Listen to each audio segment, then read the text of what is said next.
25 ઓગસ્ટથી ભાગવતનો વિદેશ પ્રવાસ, ભારતીયો સાથે સંવાદ કરશે ભાગવત મૂળ પર કોંગ્રેસનો દાવો, આઈઆઈટી ડિરેક્ટર્સને સંપર્ક સૂચના।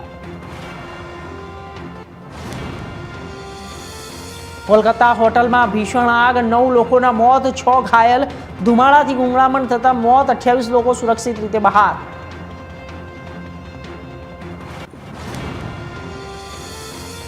સોનિયા ગાંધીનું મેમોરી 10 નવેમ્બરે આવશે, જ્યારે તે જનરલ લવ ઓફ ધ પ્રકાશિત કરશે અને ખોલશે સોનિયા ગાંધીના અંતર અને સમક્ષ આવશે।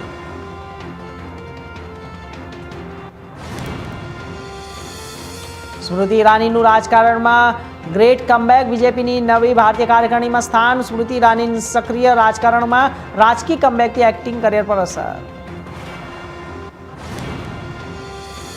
રાંચીમાં પેટ્રોલ પંપ પર ધડાકો, કાંકર બજારમાં બ્લાસ્ટથી અફરાતફરી, ધડાકામાં વ્યક્તિ ઘાયલ, બોમ્બ ડિસ્પોઝલ સ્કોડ્સ ઘટના સ્થળે। સરકાર સંગઠન વચ્ચે સંકલન પર ભાર, સિટિંગ ગેટિંગ ફોર્મ્યુલા અપનાવ્યો, 8 સાંસદોને બેઠકો વધારવાનું લક્ષ્ય।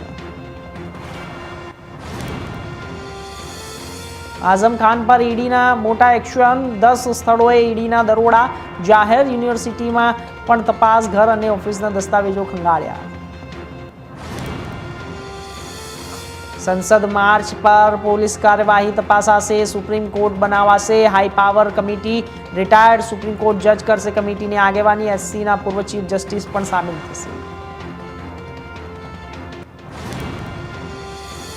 યુપી ચૂંટણી 2027ની તૈયારીઓ શરૂ, સપા કોંગ્રેસનો સોફ્ટ હિન્દુત્વ દાવ, ઓબીસી દલિત વોટ પર નજર, બીજેપી ચૂંટણી રણનીતિમાં સક્રિય।